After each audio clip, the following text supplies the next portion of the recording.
नमस्कार दोस्तों, एक बार फिर से स्वागत है आपका आपके यूट्यूब चैनल पर एग्जाम एनालिसिस एक्सपर्ट पर।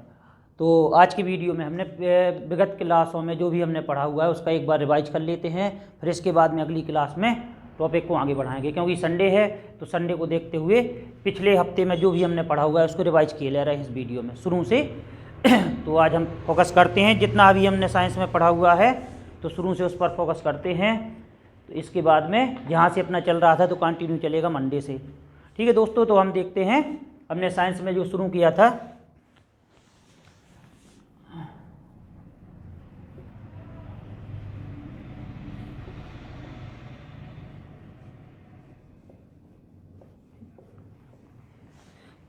हम जो चैनल के माध्यम से साइंस पढ़ रहे हैं तो हमारे मन में यदि डाउट है कि हम कौन से एग्जाम की तैयारी से रिलेटेड है तो एक बार और बताना चाहूँगा कि साइंस जो आप पढ़ रहे हैं अक्सर क्या होता है कि जीएस, जीए या जीके लिखा होता है। तो देखिए क्या होता है कि कोई एग्जाम नहीं है जिसमें साइंस ना आती हो, और किसी भी एग्जाम का यदि पार्ट भी नहीं होती है तो हम देखते हैं कि उसमें जीएस के रूप में पूछ ली जाती है। तो साइंस बहुत कंपलसरी है।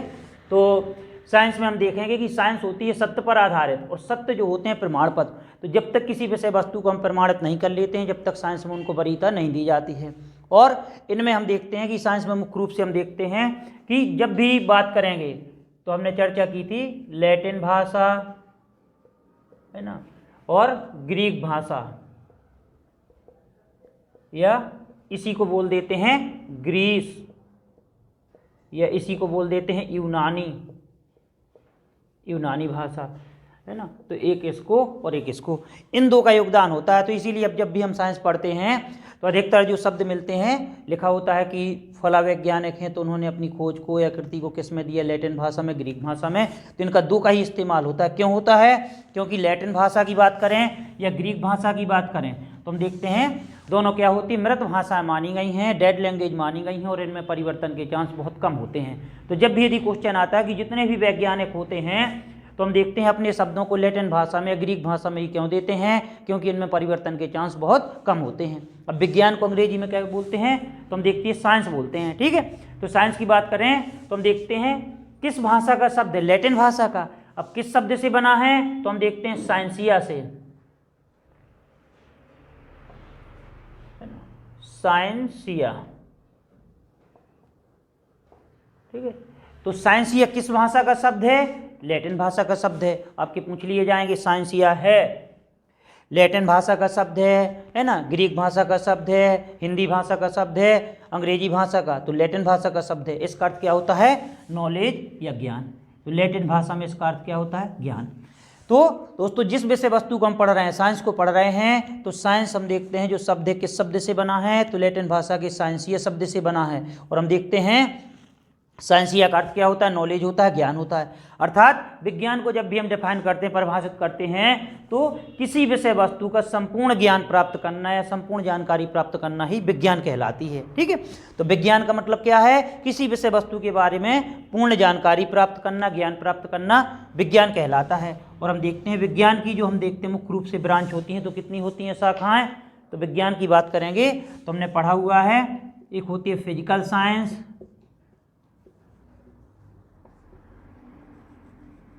ठीक है, और एक होती है लाइफ साइंस, या इसी को बोल सकते हैं बायोलॉजी। तो इसको बोलते हैं जीव विज्ञान और इसको बोलते हैं भौतिक विज्ञान।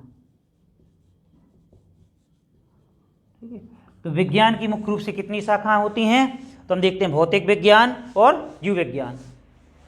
अब भौतिक विज्ञान की बात करें जो देर से जुड़े हुए चैनल से, तो बताना चाहूँगा कि आज हम रिवाइज कर रहे हैं पिछले वीक का पूरा, है ना। तो कुछ स्टूडेंट कम भी आए हुए हैं तो आज इसीलिए रिवाइज किए दे रहे हैं पूरे जितना भी हमने वीक में पढ़ा हुआ है। ठीक है, तो इसमें हम देखते हैं साइंस की मुख्य रूप से कितनी शाखाएं? दो। ठीक है, फिजिकल साइंस यानी भौतिक विज्ञान, और हम देखते हैं लाइफ साइंस यानी जीव विज्ञान। अब फिजिकल साइंस की बात करेंगे तो इसके अंतर्गत विज्ञान की वह शाखा जिसके अंतर्गत हम निर्जीव पदार्थों यानी नॉन लिविंग थिंग्स का अध्ययन करते हैं, मैटर्स का अध्ययन करते हैं, वो क्या कहलाती है? भौतिक विज्ञान। भौतिक विज्ञान की परिभाषा क्या हो जाएगी? विज्ञान की वह शाखा जिसके अंतर्गत हम निर्जीव पदार्थों का अध्ययन करते हैं। ठीक है, भौतिक विज्ञान। अब इसी के अंतर्गत हम पढ़ते हैं, भौतिक विज्ञान के अंतर्गत ही क्या आ जाएगा, फिजिक्स, ठीक है, केमिस्ट्री और जियोलॉजी, ठीक है। फिजिक्स यानी भौतिकी, ठीक है, रसायन, और हम देखते हैं जियोलॉजी यानी भूगर्भ शास्त्र,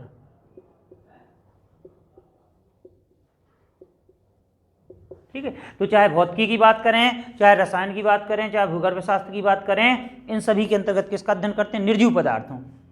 फादर ऑफ फिजिक्स, ये भौतिकी के जनक कौन है, तो न्यूटन या आइजक न्यूटन बोल देते हैं। रसायन के जनक कौन है, तो लेबोजियर बोल देते हैं। भूगर्भ विज्ञान के जनक तो जेम्स हटन। यदि जब भी पूछा जाता है तो ये सभी किसके अंतर्गत आते हैं, फिजिकल साइंस के अंतर्गत। भौतिकी के पिता हम क्या पढ़ते हैं, न्यूटन, ठीक है। केमिस्ट्री के तो लेबोजियर, और इसकी बात होगी तो जेम्स हटन, ठीक है। इसको आइजक न्यूटन बोल सकते हैं, है ना। इनको एंटोनी लेबोजियर बोल सकते हैं, ठीक है। तो इनके जनक हो जाएंगे जब भी इनकी बात करेंगे, ठीक है। तो भौतिक विज्ञान, विज्ञान की वह शाखा जिसके अंतर्गत हम निर्जीव पदार्थों का अध्ययन करते हैं, भौतिक विज्ञान कहलाती है। इसके अंतर्गत भौतिकी, रसायन, भूगर्भ शास्त्र ये सब आ जाएंगे। लाइफ साइंस तो विज्ञान की वह शाखा जिसके अंतर्गत हम जीवित पदार्थों का अध्ययन करते हैं, है ना। लिविंग थिंग्स का या मैटर्स का अध्ययन करते हैं, जीव विज्ञान कहलाती है। और जीव विज्ञान को हम देखते हैं दो भागों में बांट देते हैं, दो पार्टों में। एक होती है जूलॉजी और एक होती है बॉटनी, ठीक है। जूलॉजी, बॉटनी यानी जंतु विज्ञान, ठीक है, और एक होती है वनस्पति विज्ञान,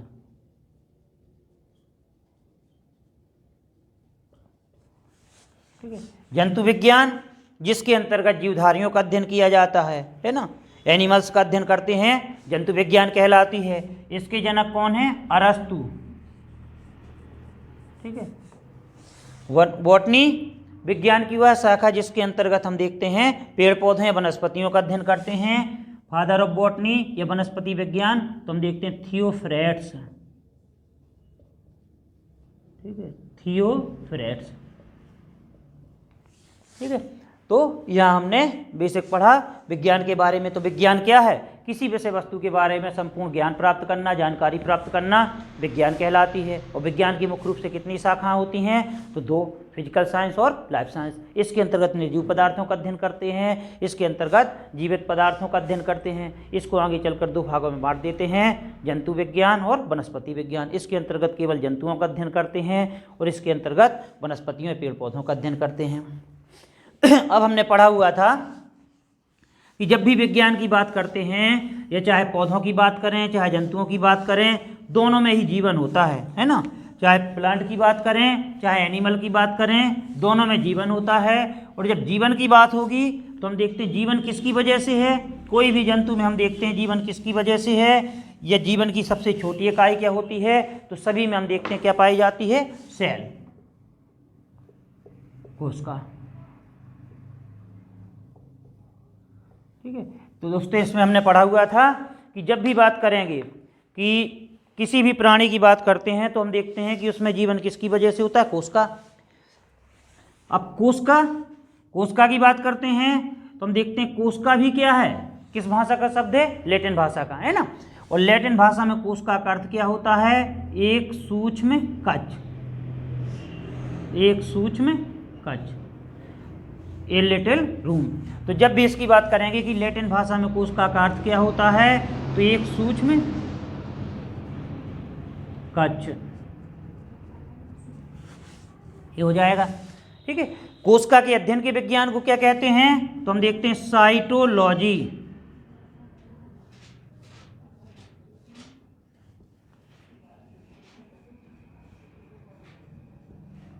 कोशिका के अध्ययन के विज्ञान को क्या कहते हैं, तो साइटोलॉजी।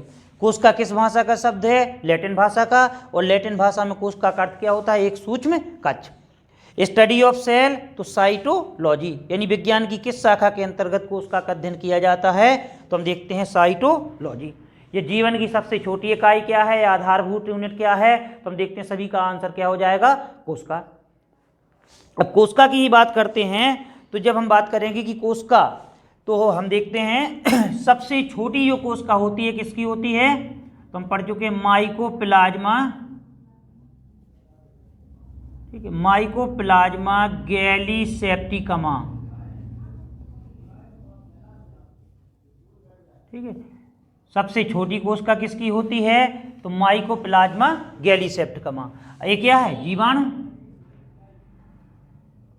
ठीक है, क्या होती है सबसे छोटी कोशिका,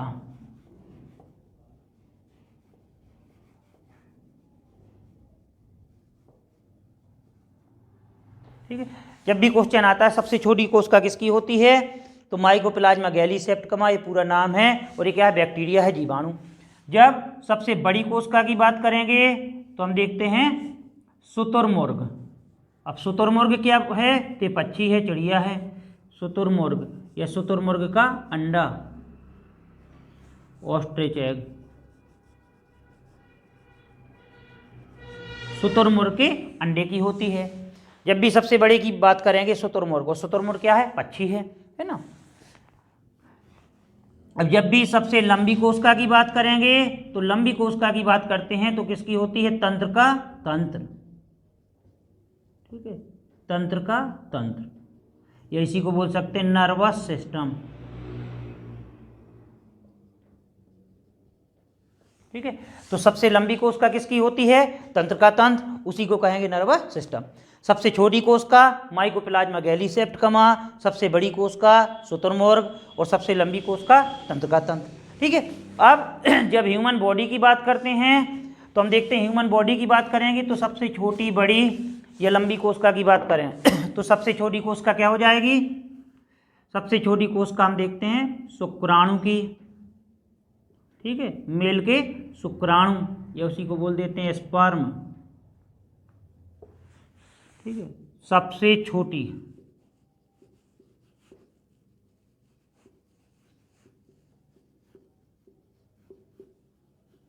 सबसे छोटी कोशिका शुक्राणु की हो जाएगी।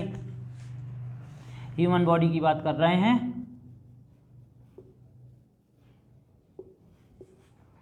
और जब भी सबसे बड़ी की बात करेंगे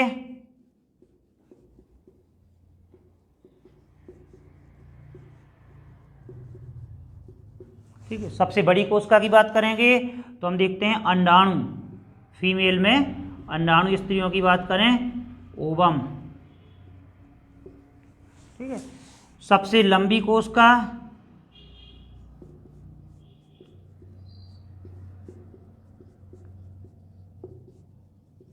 तो हम देखते हैं न्यूरॉन,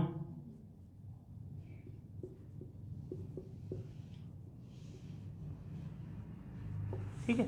तो मानव शरीर की बात करें तो सबसे छोटी कोशिका शुक्राणु की हो जाएगी, सबसे बड़ी कोशिका अंडाणु की हो जाएगी, और सबसे लंबी कोशिका न्यूरॉन, या उसी को बोल सकते हैं नर्वस सिस्टम। यदि पूछा जाए कि विभाजन रहित कोशिका, तो भी हम देखते हैं ऐसी कौन सी कोशिका है जिसमें विभाजन नहीं होता है, तो भी हम देखते हैं न्यूरॉन, है ना। विभाजन रहित कोशिका हम देखते हैं न्यूरॉन। विभाजन रहित कोशिका हो जाएगा। कौन सी कोशिकाएं हैं जिनमें विभाजन नहीं होता है, हम देखते हैं तो न्यूरॉन हो जाएगा। हमारे शरीर का कौन सा अंग है जिसकी कोशिकाएं जो हम देखते हैं सबसे ज़्यादा विभाजित होती हैं, तो सबसे ज़्यादा विभाजन तो लीवर की कोशिका में, सबसे ज़्यादा विभाजित होने वाली कोशिका या विभाजन वाली कोशिका तो हम देखते हैं लीवर या यकृत, इसी को कहें, है ना। इसीलिए हम देखते हैं जब भी क्वेश्चन आ जाए हमारे शरीर में ऐसा कौन सा अंग है जिसमें हम देखते हैं कोशिका विभाजित नहीं होती है, तो ब्रेन, और ब्रेन की सबसे छोटी ये इकाई या कोशिका का नाम क्या हो जाएगा, न्यूरॉन। ऐसा कौन सा पार्ट है जिसमें कोशिका विभाजन सबसे तेज गति से होता है, तो लीवर। हम देखते हैं हमारी बॉडी का ऐसा कौन सा पार्ट है जो सबसे जल्दी रीजनरेट होता है, पुनरुद्भवन क्षमता सबसे अधिक होती है, लीवर। ऐसा कौन सा पार्ट है जिसकी पुनरुद्भवन क्षमता सबसे कम होती है? तो ब्रेन। इसीलिए जब ब्रेन में चोट लगती है तो हम देखते हैं कि वो ज़्यादा देर में भरती है ना। लीवर को डोनेट किया जा सकता है लेकिन ब्रेन को डोनेट नहीं किया जा सकता है। तो कोशिका में हमने पढ़ा छोटी बड़ी इस प्रकार से। अब हम टाइप्स ऑफ सेल की बात करें।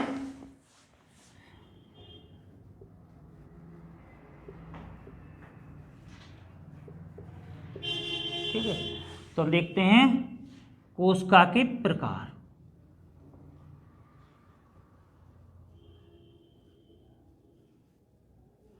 कोशिका के प्रकार की बात करते हैं तो हम देखते हैं चाहे संरचनात्मक दृष्टि से आ जाए, रचनात्मक दृष्टि से आ जाए या केंद्रक की उपस्थिति के आधार पर। तो न्यूक्लियस की उपस्थिति के आधार पर हम देखते हैं कि कोशिकाएं कितने प्रकार की होती हैं? दो। एक होती है प्रोकैरियोटिक कोशिका, ठीक है, प्रोकैरियोटिक कोशिका, ठीक है, और दूसरी होती है यूकैरियोटिक कोशिका।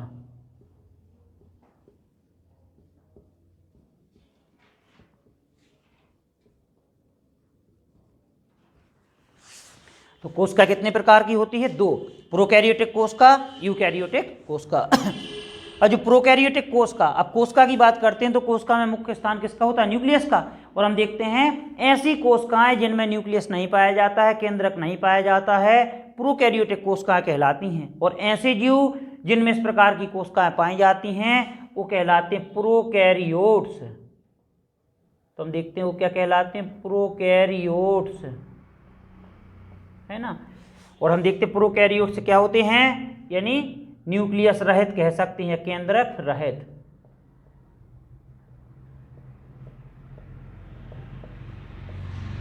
ठीक है। और ऐसी कोशिकाएं जो हम देखते हैं पूर्ण विकसित कोशिकाएं होती हैं, इनमें स्पष्ट न्यूक्लियस पाया जाता है, वो कहलाती हैं यूकैरियोटिक कोशिकाएं। और ऐसे जीव जिनमें इस प्रकार की कोशिकाएं पाई जाती हैं वो कहलाते हैं यूकैरियोट्स। ठीक है, ये हो जाएंगी न्यूक्लियस युक्त। न्यूक्लियस युक्त। तो कभी कभी पूछ लेते हैं कौन सी केंद्रक रहित हैं और कौन सी केंद्रक युक्त हैं। ठीक है, तो प्रोकैरियोटिक कोशिकाएं ऐसी कोशिकाएं जिनमें हम देखते हैं स्पष्ट केंद्रक का अभाव होता है। यह बहुत छोटे आकार की कोशिकाएं होती हैं, प्रिमिटिव सेल कहलाती हैं, प्रारंभिक कोशिकाएं कहलाती हैं। और ऐसे जीव जिनमें इस प्रकार की कोशिकाएं पाई जाती हैं उन्हें कह देते हैं प्रोकैरियोट्स, है ना। तो हम देखते हैं प्रोकैरियोटिक कोशिकाएं क्या होती हैं? न्यूक्लियस रहित। और जबकि यूकैरियोटिक कोशिका की बात करेंगे तो हम देखते हैं न्यूक्लियस युक्त हो जाएंगी। तो कोशिकाएं कितने प्रकार की? दो। तो प्रोकैरियोटिक कोशिका, यूकैरियोटिक कोशिका।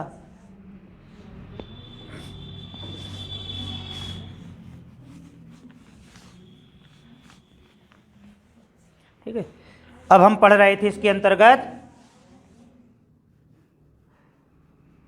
Main part of cell.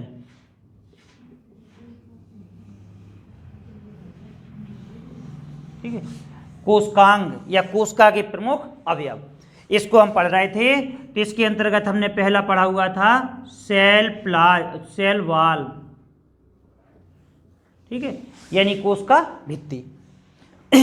अब कोशिका भित्ति की बात करते हैं तो किससे रिलेटेड है? तो हम देखते हैं केवल और केवल प्लांट सेल से। तो किस में पाई जाती है? तो हम देखते हैं पादप कोशिकाओं में पाई जाती है। और हम देखते हैं पादप कोशिकाओं में पाई जाती है। और इसका काम क्या होता है? तो कोशिका का सबसे ऊपरी आवरण, और ये हम देखते हैं कि कोशिका को सुरक्षा प्रदान करता है। तो हम देखते हैं सेल वाल किसकी बनी होती है? तो जब भी हम बात करते हैं सेल वाल किसकी बनी होती है तो हम देखते हैं सेलुलोज की बनी होती है। और इसका मुख्य कार्य क्या होता है? तो कोशिका को हम देखते हैं सुरक्षा प्रदान करना। अभी क्या होती है? पारगम, है ना। पारगम्य की बात करें, कोशिका भित्ति होती है पारगम, अपारगम, अर्धपारगम। तो पारगम यानी अपने में ऐसे पदार्थों को आने जाने देती है, इसलिए इसे हम बोल देते हैं पारगम। आ जाता है आपका पारगम, अपारगम, अर्धपारगम, है ना। परमिएबल, सेमी परमिएबल और हम देखते हैं नॉन परमिएबल। तो हम देखते हैं क्या पाई जाती है इसमें? पारगम होती है, अर्थात अपने में ऐसे पदार्थों को आने जाने देती है। किसकी बनी होती है? सेलुलोज की। और सेलुलोज क्या है? प्रकृति में पाया जाने वाला कार्बनिक पदार्थ, है ना। और सेलुलोज क्या है? तो हम देखते हैं पॉलीसेकेराइड होता है। ठीक है। तो सेल वॉल किससे संबंधित है? तो केवल और केवल प्लांट सेल से। पादप कोशिकाओं से किसकी बनी होती है? तो हम देखते हैं सेलुलोज की बनी होती है। और सेलुलोज क्या है? पॉलीसेकेराइड है। और क्या होती है? पारगम। इसका काम क्या होता है? ये हार्ड होती है और कोशिका को सुरक्षात्मक कवच का कार्य करती है, सेल का कार्य करती है, यानी कोशिका को सुरक्षा प्रदान करती है। ठीक है। एक पढ़ते हैं हम सेल मेम्ब्रेन, या इसी को बोलते हैं कोशिका झिल्ली। ठीक है, कोशिका झिल्ली।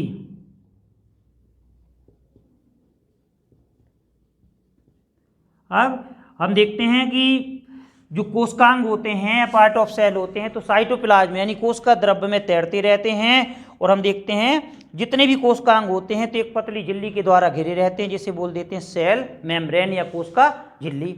अब इसकी बात करें तो प्लांट सेल में दूसरा आवरण होती है, और हम देखते हैं एनिमल सेल की बात करते हैं तो पहला, यानी दोनों में पाई जाती है, पादप कोशिकाओं में भी और जंतु कोशिकाओं में। इसकी बात करते हैं तो इसको परमिएबल बोलते हैं सेल वॉल को। लेकिन इसकी बात करते हैं तो कोशिका झिल्ली का मुख्य कार्य क्या होता है? अपने में से हम देखते हैं पदार्थों के आने जाने का निर्धारण करती है। और हम देखते हैं किस पदार्थ को अंदर जाने देना है, किसको नहीं। तो हम देखते हैं इसको, ये कैसी होती है? तो अर्धपारगम। जब इसकी बात होगी तो कैसी होती है? अर्धपारगम, यानी लिख सकते हैं सेमी परमिएबल मेम्ब्रेन। अब क्यों कहते हैं? क्योंकि हम देखते हैं जब भी विलयन की बात करें, ठीक है, विलयन की बात करते हैं, सॉल्यूशन की बात करते हैं, तो हम देखते हैं किससे मिलकर बना होता है? विलेय और विलायक, सॉल्वेंट और सॉल्यूट और सॉल्यूशन। तो हम देखते हैं विलायक की बात करते हैं तो विलायक जिसमें हम देखते हैं पदार्थ को घोलते हैं वो क्या कहलाता है? विलायक। और जो घुलता है, घुलने वाला पदार्थ होता है, उसे कहते हैं विलेय। तो ये क्या करती है कि विलायक के अणुओं को तो जाने देती है लेकिन विलेय के अणुओं को नहीं जाने देती है, इसीलिए क्या होते हैं? सेमी परमिएबल मेम्ब्रेन बोल देते हैं, अर्धपारगम झिल्ली। अब क्योंकि किस पदार्थ को जाने देना है, किस पदार्थ को नहीं जाने देना है, उसका जो निर्धारण होता है, डिटर्मिनेशन होता है, किसके द्वारा होता है? कोशिका झिल्ली के द्वारा। इसीलिए कभी कभी इसको बोल देते हैं चयनात्मक पारगम झिल्ली। ठीक है, चयनात्मक पारगम झिल्ली। ठीक है, तो दो प्रकार से। अब यह तो आ जाता है अर्धपारगम आंसर में, या फिर आएगा चयनात्मक पारगम। अर्धपारगम क्योंकि ये कुछ अणुओं को जाने देती है, सभी को नहीं, इसीलिए इसे अर्धपारगम कह देते हैं। चयनात्मक पारगम या सिलेक्टिवली परमिएबल मेम्ब्रेन तो क्यों कह देते हैं? क्योंकि ये खुद करती है उसका सिलेक्शन की किसको जाने देना है, किसको नहीं जाने देना है। सेल वॉल में हमने पढ़ा था सेलुलोज की बनी होती है, ये बनी होती है लिपोप्रोटीन या लाइपोप्रोटीन। ठीक है, लिपोप्रोटीन।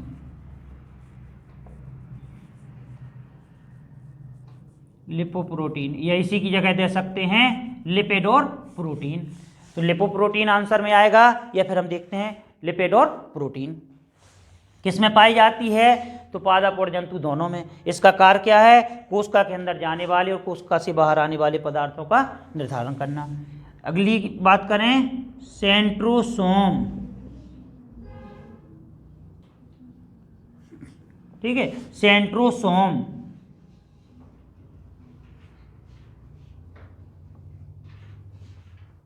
ठीक है, तो सेंट्रोसोम इसका कार्य क्या हो? यह किस में पाया जाता है? प्लांट सेल में, एनिमल सेल में। तो हम देखते हैं किससे रिलेटेड है? ये केवल और केवल एनिमल सेल से है, और यानी जंतु कोशिका से है।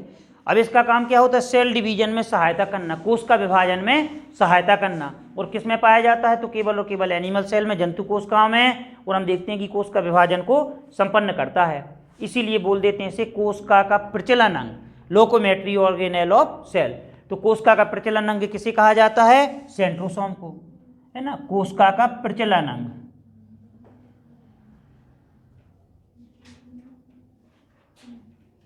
ठीक है, कोशिका का प्रचलन अंग किसे कहा जाता है? तो हम देखते हैं सेंट्रोसोम को। किससे संबंधित है? तो केवल और केवल जंतु कोशिकाओं से। और हम देखते हैं इसका कार्य क्या होता है कि कोशिका विभाजन में सहायता करना। अब इसके बाद अगला देखें सेंट्रोसोम, इसकी बात करते हैं। अगला राइबोसोम।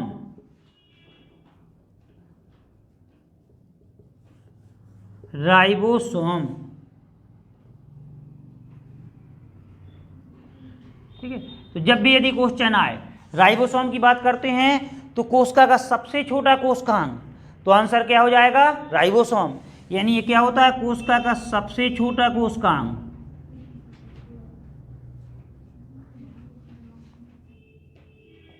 कोशिकांग।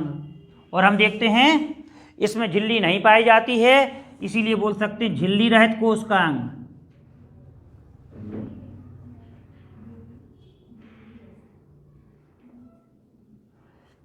ठीक है। इसका कार्य क्या होता है? तो हम देखते हैं कि कोशिका के अंदर प्रोटीन का सिंथेसिस करता है, संश्लेषण करता है, इसीलिए इसे कोशिका की प्रोटीन फैक्ट्री कह देते हैं। प्रोटीन फैक्ट्री, है ना।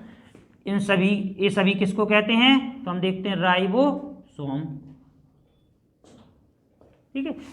ये किससे मिलकर बना होता है? तो हम देखते हैं आरएनए और प्रोटीन। आरएनए और प्रोटीन से मिलकर बना होता है। ठीक है। तो राइबोसोम किससे मिलकर बना होता है? ऑप्शन आपको मिलेंगे तो आरएनए और प्रोटीन, डीएनए और प्रोटीन, इस प्रकार से। तो आरएनए और प्रोटीन। आरएनए क्या है? Ribo nucleic acid. इसका पूरा नाम राइबो न्यूक्लिक एसिड। अब इसमें हम जो बात करते हैं, तो जब भी यदि क्वेश्चन आता है सबसे छोटा कोशिकांग, झिल्ली रहित कोशिकांग, कोशिका की प्रोटीन फैक्ट्री, या किससे मिलकर बना होता है, तो आरएनए और प्रोटीन, तो हम देखते हैं सब राइबोसोम है। इसका मुख्य कार्य क्या होता है? तो कोशिका के अंदर प्रोटीन का संश्लेषण करना, इसीलिए इसे कोशिका की प्रोटीन फैक्ट्री कह देते हैं, है ना। ये कितने प्रकार के होते हैं राइबोसोम? तो एक होता है 70S प्रकार का और एक होता है 80S। एस मीन्स होता है सब यूनिट उप इकाई। तो कभी कभी पूछ लेते हैं कि राइबोसोम कितने प्रकार के होते हैं? तो 2 प्रकार के, 70S और 80S। 70S राइबोसोम किन 2 उप इकाइयों से मिलकर बना होता है? तो हम देखते हैं 50S और प्लस 30S, है ना। 80 होता है टोटल, लेकिन मान कितना जाता है? 70, है ना। 80S राइबोसोम तो 60S और प्लस 40S, है ना। ये 2 उप इकाई होती हैं। एस मीन्स होता है सब यूनिट। तो जब भी यदि थोड़ा टफ पूछ लेते हैं तो पूछ लेते हैं 70S राइबोसोम किन 2 उप इकाइयों से मिलकर बना होता है? तो इसका आंसर ये हो जाएगा 80S राइबोसोम किन 2 उप इकाइयों से मिलकर बना होता है? तो 60S प्लस 40S। प्रोकैरियोटिक कोशिकाओं में कितने एस प्रकार के राइबोसोम पाए जाते हैं? तो 70S। जब भी बात करें यूकैरियोटिक कोशिकाओं में कितने एस प्रकार के राइबोसोम पाए जाते हैं? तो 18S या 80S। ठीक है। तो प्रोकैरियोटिक कोशिकाएं यानी न्यूक्लियस रहित कोशिकाओं की बात करते हैं तो 70S प्रकार के राइबोसोम पाए जाते हैं। और यूकैरियोटिक कोशिकाओं में कौन से राइबोसोम पाए जाते हैं? तो 80S, है ना। तो राइबोसोम हो जाएगा। इसके बाद बात करें,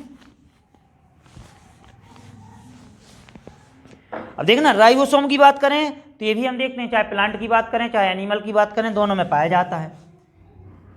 अब बात करें माइटोकॉन्ड्रिया।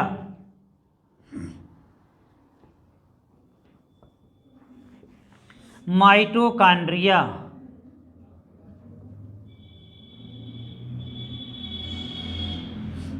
ठीक है। माइटोकॉन्ड्रिया की बात करें तो हम देखते हैं माइटोकॉन्ड्रिया की जब बात करते हैं तो यदि आ जाए कि कोशिका का श्वसन स्थल या रेस्पिरेटरी प्लेस कहा जाता है तो माइटोकॉन्ड्रिया को क्यों कहा जाता है? क्योंकि यह कोशिका के अंदर ऑक्सीकरण की क्रिया को संपन्न करता है। ऑक्सीडेशन, ऑक्सीडेशन क्या होता है? ऑक्सीडेशन या ऑक्सीकरण की बात करते हैं किसी तत्व या यौगिक में ऑक्सीजन का जुड़ना अथवा कार्बन अथवा हाइड्रोजन का निकलना। किसी तत्व या यौगिक में ऑक्सीजन का जुड़ना अथवा हाइड्रोजन का निकलना। तो माइटोकॉन्ड्रिया का कार्य क्या होता है कि कोशिका के अंदर ऑक्सीडेशन की क्रिया को संपन्न करता है, जिससे हम देखते हैं कि बहुत अधिक मात्रा में ऊर्जा की उत्पत्ति होती है। इसीलिए से कोशिका का ऊर्जा ग्रह है ना, शक्ति ग्रह है, ठीक है, पावर हाउस, विद्युत ग्रह, है ना। इस प्रकार से क्वेश्चन आ जाते हैं, आदि नामों से जाना जाता है। अब इसकी बात करते हैं तो किस में पाया जाता है? प्लांट सेल में भी पाया जाता है, एनिमल सेल में भी पाया जाता है। लेकिन यदि जीवाणु की बात करें और विषाणु की बात करें, ठीक है, और नीलहरित शैवाल की बात करें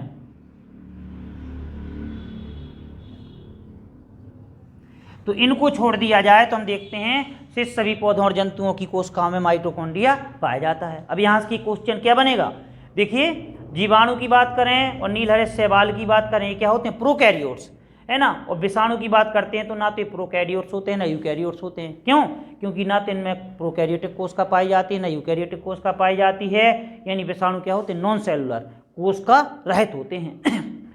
ठीक है, तो यदि आ जाए कि विषाणु जो माइटोकॉन्ड्रिया है तो पाए जा संबंधित हैं प्रोकैरियोटिक सेल से यूकैरियोटिक सेल से, तो हम देखते हैं यूकैरियोटिक सेल से संबंधित हैं और ना कि हम देखते हैं इनसे ना इनसे। अब आ जाए ए बी सी, इनमें से कोई नहीं तो इनमें से कोई नहीं, तो ना तो जीवाणु कोशिकाओं में पाए जाते हैं ना विषाणुओं में ना नीलहरित शैवालों में। जिसमें से जीवाणु और नीलहरित शैवाल क्या होते हैं, तो हम देखते हैं प्रोकैरियोट्स, यानी प्रोकैरियोट्स में नहीं पाए जाते हैं। विषाणु ना तो प्रोकैरियोट्स होते हैं ना ही कैरियोट्स होते हैं। ठीक है, तो माइटोकॉन्ड्रिया।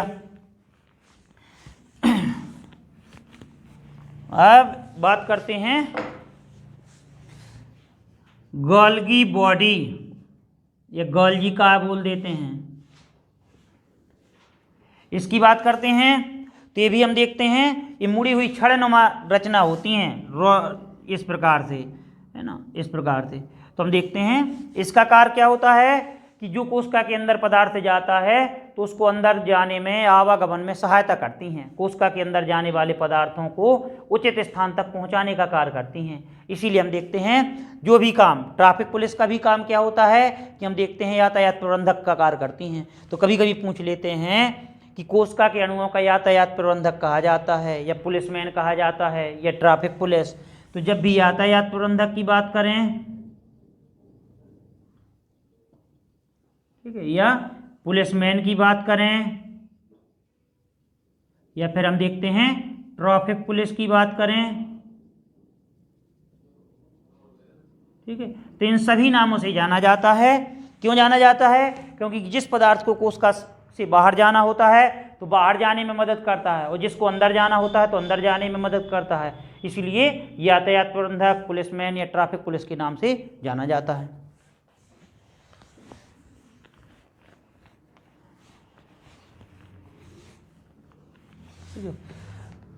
एक होता है एंडोप्लाज्मिक रेटिकुलम, एंडोप्लाज्मिक रेटिकुलम, ठीक है, या इसी को संक्षेप में बोल देते हैं ER, ई से एंडोप्लाज्मिक और आर से रेटिकुलम, या इसी को हिंदी में पढ़ते हैं अंतःप्रद्रव्य जालिका, ठीक है, अंतःप्रद्रव्य जालिका, अंतःप्रद्रव्य जालिका। तो देखिए जब भी अंतःप्रद्रव्य जालिका की बात करेंगे तो हम देखते हैं ये भी प्लांट सेल और एनिमल सेल दोनों से संबंधित है। ये क्या होती हैं? जालनुमा संरचना होती हैं, वेव लाइक स्ट्रक्चर होती हैं। और हम देखते हैं इस प्रकार से ये जालनुमा संरचनाएं होती हैं और इसका कार्य क्या होता है, ये हम देखते हैं किसकी बनी होती हैं, तो ये भी लिपोप्रोटीन की बनी होती हैं, लाइपोप्रोटीन की। और हम देखते हैं ये दो प्रकार की होती हैं, है ना। तो जब ER की बात करेंगे तो ये दो प्रकार की होती हैं, एक बोल सकते हैं SWER और एक बोल सकते हैं RWER। अब S से smooth walled endoplasmic reticulum, R से rough walled endoplasmic reticulum. Smooth यानी चिकनी भित्ति वाली अंतःप्रद्रव्य जालिका और खुरदुरी भित्ति वाली अंतःप्रद्रव्य जालिका। तो देखिए जब इसकी बात होगी तो किसकी सिक्रेशन करती हैं, तो ये लिपिड का सिक्रेशन करती हैं। तो आ जाता है कौन सी जो इसकी बात करते हैं भित्ति जो होती है लिपिड सिक्रेशन का कार्य करती है। तो हम देखते हैं स्मूथ वाल्ड, क्योंकि लिपिड की बात करेंगे तो ये भी चिकने पदार्थ होते हैं। कौन सी सतह जो होती है, सरफेस होती है, हम देखते हैं प्रोटीन के संश्लेषण का कार्य करती है। तो हम देखते हैं RWER। या किसकी सतह पर राइबोसोम पाए जाते हैं, तो हम देखते हैं इसकी सतह पर राइबोसोम पाए जाते हैं। और हम देखते हैं राइबोसोम का कार्य क्या होता है, तो प्रोटीन का संश्लेषण करना। तो पूछ लेते हैं कि ER कितने प्रकार की होती है, तो दो प्रकार की, SWER, RWER, है ना। तो smooth walled endoplasmic reticulum, rough walled endoplasmic reticulum. Rough means होता है खुरदरा। तो हम देखते हैं इसकी सतह पर तो राइबोसोम। पूछ लेते हैं दो में से किसकी सरफेस पर राइबोसोम पाए जाते हैं, तो RWER। किसकी सतह पर हम देखते हैं लिपिड का सिक्रेशन होता है, या कौन सी सतह चिकनी होती है, तो किसके कारण, तो लिपिड के कारण। ठीक है, तो इस प्रकार से हम देखते हैं ER कितने प्रकार की होती है, दो प्रकार की।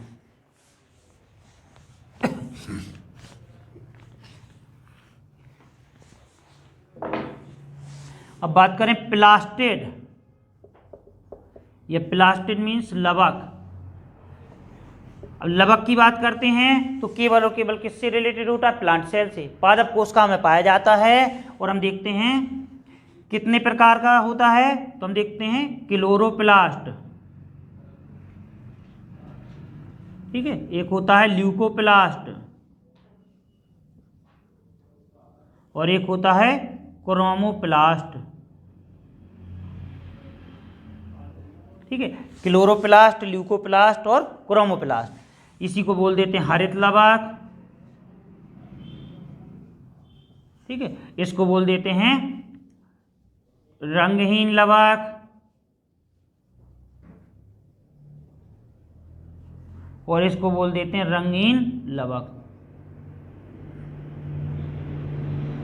ठीक है, रंगीन लवक। तो जब भी यदि आ जाएगी प्लास्टिड तो लवक की बात करते हैं, तो लवक से मतलब यहाँ जो हम देखते हैं पौधों को रंग प्रदान करते हैं। और हम देखते हैं ये कितने प्रकार के होते हैं? 3 प्रकार के। किससे संबंधित है? केवल और केवल पादप कोशिकाओं से, हरित लवक है ना, और ल्यूकोप्लास्ट या रंगहीन लवक, या इसी को बोल देते हैं अवर्णी लवक, इसको बोलते हैं रंगीन लवक, या इसी को बोल देते हैं वर्णी लवक। तो जब भी यदि बात करें कि कौन सा जो हम देखते हैं कि पत्तियों में कौन सा वर्णक पाया जाता है, तो हम देखते हैं क्लोरोप्लास्ट। या क्लोरोप्लास्ट के अंदर कौन सा पिगमेंट होता है? तो हम देखते हैं क्लोरोफिल, ये उसी को बोल देते हैं पर्णहरिम, है ना। तो हम देखते हैं इसकी उपस्थिति के कारण पत्तियां जो होती हैं फोटोसिंथेसिस का कार्य करती हैं, प्रकाश संश्लेषण का कार्य करती हैं। और प्रकाश संश्लेषण क्या होता है? हम देखते हैं पौधों द्वारा भोजन का बनाया जाना। तो कभी कभी पूछ लेते हैं किचन ऑफ प्लांट सेल के नाम से किसे जाना जाता है, या पादप कोशिका की रसोई किसे कहा जाता है? तो हरित लवक को। क्यों?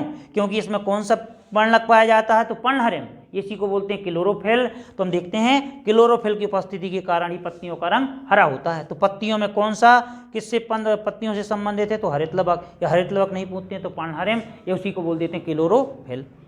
ल्यूकोप्लास्ट तो ये अवर्णी लवक होता है, या इसी को रंगहीन लवक बोल देते हैं। और हम देखते हैं रंगहीन क्यों बोलते हैं? क्योंकि उन भागों की कोशिकाओं में पाया जाता है जहाँ सूर्य का प्रकाश नहीं पहुँचता है। और हमने बताया था जड़ें या रूट की बात करें या जड़ की बात करें तो ये हम देखते हैं ये जमीन में गहराई में स्थित होती हैं, यानी धनात्मक गुरुत्वानुवर्ती और ऋणात्मक प्रकाशानुवर्ती। गुरुत्वानुवर्ती क्यों? क्योंकि हम देखते हैं भूमि की बात करते हैं तो उसमें ग्रेविटेशनल फोर्स पाया जाता है, गुरुत्वाकर्षण बल पाया जाता है। क्या कारण है कि कोई वस्तु को जब ऊपर की ओर फेंकते हैं तो वापस नीचे की ओर आती है? क्योंकि उसमें गुरुत्वाकर्षण बल पाया जाता है जो अपने अंदर की ओर खींचने का कार्य करता है। तने की बात करते हैं, स्टेम की बात करें तो स्टेम हम देखते हैं ये ऊपर की ओर यानी धनात्मक प्रकाशानुवर्ती और ऋणात्मक गुरुत्वानुवर्ती होता है। तना क्या है? पौधे का आरोही भाग है ना। और जब जड़ की बात करेंगे तो जड़ क्या है? पौधे का अवरोही भाग। तो इस प्रकार से ऐसा पूछ लेते हैं। तो यहाँ बात करें रंगहीन लवक, तो जो जड़ें होती हैं तो उनका कोई कलर नहीं होता, निश्चित रंग नहीं होता है, मटमैला होता है। क्यों? क्योंकि हम देखते हैं वो जमीन में अंदर होती हैं और गहराई में स्थित होती हैं। तो पूछ लेते हैं कि जड़ें किसके अंतर्गत आती हैं? Chloro, leuco, chromo. तो जितने भी रंगहीन भाग होते हैं, यहाँ तक कि अंडरग्राउंड स्टेम भी आ सकते हैं, भूमिगत तने और जड़ें, तो किसके अंतर्गत आ जाएंगी? ल्यूकोप्लास्ट। अब इसके बाद पौधे के जितने भी कलरफुल पार्ट होते हैं रंगीन लवक, तो हम देखते हैं इसके अंतर्गत आते हैं जहाँ तक सूर्य का प्रकाश पहुँचता है। चाहे बीज की बात करें, है ना, चाहे फूल की बात करें और चाहे फल भित्ति की बात करें, ठीक है, फल भित्ति की बात करें, सीड कह सकते हैं और इसे फ्लावर बोल सकते हैं और इसे फ्रूट बॉल बोल सकते हैं, है ना। इन सभी का कोई ना कोई रंग होता है। फ्रूट बॉल या फल भित्ति की बात करते हैं तो कोई भी फल होता है जो उसके ऊपर हार्ड आवरण होता है, चाहे मैंगो की बात करें या फिर हम देखते हैं आम के इसकी बात करें, जितने भी फल होते हैं, सेब की बात करें, है ना, तो हम देखते हैं उनका जो रंग होता है ये किसके कारण होता है? तो हम देखते हैं क्रोमोप्लास्ट के कारण। जैसे हम होते हैं कि टमाटर में कौन सा पिगमेंट पाया जाता है? लाइकोपेन। या हल्दी में कौन सा पाया जाता है? तो हम देखते हैं किसके कारण कौन सा रंग किसका होता है ना। गाजर का रंग लाल किसके कारण होता है? नारंगी किसके कारण होता है? तो ये सब किसके कारण? क्रोमोप्लास्ट के कारण। तो इसके अंतर्गत, ठीक है, किससे संबंधित है? तो केवल और केवल प्लांट सेल से। अब यदि न्यूक्लियस नहीं आता है तो न्यूक्लियस के बाद ये दूसरा सबसे बड़ा कोशिकांग होता है। बस अंतर यह है कि केवल पादप कोशिकाओं में पाया जाता है, जबकि न्यूक्लियस की बात करेंगे तो दोनों में। अब देखना, न्यूक्लियस को देख लें। न्यूक्लियस या इसी को बोलते हैं केंद्रक, है ना। तो मेन पार्ट ऑफ सेल, ये हम देखते हैं जितने भी कोशिका के पार्ट होते हैं तो सबसे इंपॉर्टेंट जो पार्ट होता है तो क्या होता है? केंद्रक। क्यों? कोशिका के अंदर जितनी भी गतिविधियां होती हैं तो सभी पर कंट्रोल किसका होता है? न्यूक्लियस का। तो हम देखते हैं इसे कोशिका का ब्रेन बोल देते हैं, नियंत्रण केंद्र बोल देते हैं। और जिन कोशिकाओं में केंद्रक पाया जाता है उन्हें क्या बोल देते हैं? यूकैरियोट्स। आ जाएगा क्वेश्चन कि केंद्रक पाया जाता है प्रोकैरियोटिक कोशिकाओं में, यूकैरियोटिक कोशिकाओं में, तो केंद्रक सभी यूकैरियोटिक कोशिकाओं में पाया जाता है। और हम देखते हैं इसे कोशिका का ब्रेन कहते हैं, नियंत्रण केंद्र कहते हैं। क्यों? क्योंकि इसके अंदर सारी होने वाली जितनी भी एक्टिविटीज होती हैं, क्रियाएं होती हैं, तो सभी पर नियंत्रण किसका होता है? केंद्रक। अब केंद्रक की बात करते हैं तो जिन कोशिकाओं में केंद्रक पाया जाता है तो उन्हें क्या बोल देते हैं? यूकैरियोटिक कोशिकाएं या यूकैरियोट्स। यूकैरियोट्स। अब आ जाए कि केंद्रक पाया जाता है प्रोकैरियोट्स में, यूकैरियोट्स में, तो यूकैरियोट्स में, है ना। और हम देखते हैं जितनी भी विकसित कोशिकाएं होती है तो उनकी पहचान क्या होती है? उनमें केंद्रक पाया जाता है। तो विकसित कोशिकाएं कौन सी होती है? यूकैरियोटिक। और यूकैरियोटिक से बना हुआ यूकैरियोट्स। कोशिका का सबसे बड़ा कोशिकांग, महत्वपूर्ण कोशिकांग, सभी का आंसर क्या हो जाएगा? केंद्रक। ठीक है। अब केंद्रक के अंदर ही हम देखते हैं, अब केंद्रक के बाद एक आता न्यूक्लियोलस। न्यूक्लियोलस या इसी को बोल देते हैं केंद्रका। ठीक है। तो मान लो कोशिका है, अब कोशिका में हम देखते हैं केंद्रक है, और केंद्रक के अंदर जो हम देखते हैं पाई जाती है इसे बोल देते हैं न्यूक्लियोलस। न्यूक्लियोलस। ठीक है। और ये क्या है? न्यूक्लियस है। ठीक है। तो इसे केंद्रक बोलेंगे और इसे केंद्रका, इसे केंद्रक। ठीक है। अब इसे, इसकी बात करते हैं तो इसे क्या बोलेंगे? साइटोप्लाज्म, या इसी को बोल देते हैं केंद्रक द्रव्य। ठीक है। और एक केंद्रक के अंदर जो पाया जाएगा तो इसे बोल देंगे, केंद्रक के अंदर पाए जाने वाले पदार्थ को, ये तो न्यूक्लियस हो गया, और न्यूक्लियस के अंदर पाए जाने वाले पदार्थ को बोल देंगे न्यूक्लियोलस, न्यूक्लियोप्लाज्म, यानी केंद्रक द्रव्य। अभी आपका न्यूक्लियस। अब केंद्रक के अंदर पाए जाने वाले पदार्थ को क्या कहेंगे? न्यूक्लियोप्लाज्म या केंद्रक द्रव्य। और केंद्रक के अंदर जो गोलाकार राउंडेड हम देखते हैं स्ट्रक्चर पाया जाता है उसे बोल देते हैं केंद्रका, है ना। तो केंद्रका की बात करते हैं तो केंद्रक के अंदर जो गोलाकार संरचना पाई जाती है उसे केंद्रका बोल देते हैं। ठीक है। तो हम देखते हैं, और न्यूक्लियस की ही बात करते हैं तो न्यूक्लियस के अंदर पाए जाने वाले पदार्थ को, तो पदार्थ की बात करेंगे, मैटर की बात करेंगे तो न्यूक्लियोप्लाज्म। और जब भी यदि आ जाए न्यूक्लियस से बाहर या केंद्रक के चारों ओर पाए जाने वाले पदार्थ को बोल देते हैं तो साइटोप्लाज्म या केंद्रक द्रव्य नहीं इसको बोलते, इसको बोलते हैं कोशिका द्रव्य, है ना, कोशिका द्रव्य। तो इस प्रकार से, तो जब भी केंद्रका की बात करेंगे तो केंद्रक के अंदर जो गोलाकार रचना पाई जाती है उसे केंद्रका बोल देते हैं। और हम देखते हैं केंद्रक तो कोशिका के अंदर पाए जाने वाले पदार्थ को, केंद्रक के अंदर पाए जाने वाले पदार्थ को तो न्यूक्लियोप्लाज्म यानी केंद्रक द्रव्य, और केंद्रक से बाहर तो कोशिका द्रव्य। कई बार पूछते हैं, तो जब भी यदि केंद्रक के चारों ओर की बात होती है तो साइटोप्लाज्म होगा, और केंद्रक के अंदर की बात होगी तो फिर न्यूक्लियोप्लाज्म। और केंद्रक के अंदर जो गोलाकार रचना पाई जाती है उसे केंद्रका बोल देते हैं, है ना। अब जैसे एक शब्द आता है इसी में प्रोटोप्लाज्म, या इसी को बोल देते हैं जीवद्रव्य। तो जीवद्रव्य क्या है? कोशिका के अंदर पाए जाने वाले जीवित पदार्थ को जीवद्रव्य कहते हैं, प्रोटोप्लाज्म। और ये किससे मिलकर बना होता है? तो इसी को हमने पढ़ा है, ये किससे मिलकर बना होता है? तो हम देखते हैं न्यूक्लियोप्लाज्म और साइटोप्लाज्म। ठीक है। तो न्यूक्लियोप्लाज्म क्या है? तो यहां से देख सकते हैं कोशिका में न्यूक्लियस के अंदर पाए जाने वाले पदार्थ को या मैटर को न्यूक्लियोप्लाज्म कहते हैं। साइटोप्लाज्म तो केंद्रक के चारों ओर पाए जाने वाले पदार्थ को साइटोप्लाज्म या कोशिका द्रव्य कहते हैं। तो दोस्तों हमने आज की वीडियो में जितना भी हमने पढ़ा हुआ है तो हम देखते हैं तो उसको पूरे को रिवाइज किया हुआ है और जितने भी मेन पार्ट ऑफ सेल है तो इसको हमने अच्छी तरह से समझा। इसके बाद हम जो नोट्स अपने बन रहे थे तो उसी से क्लास को आगे बढ़ाएंगे मंडे से, वहीं से अपनी क्लास आगे चलेगी। जो भी डाउट हो तो कमेंट्स के माध्यम से पूछ सकते हैं। जुड़े रहने के लिए धन्यवाद।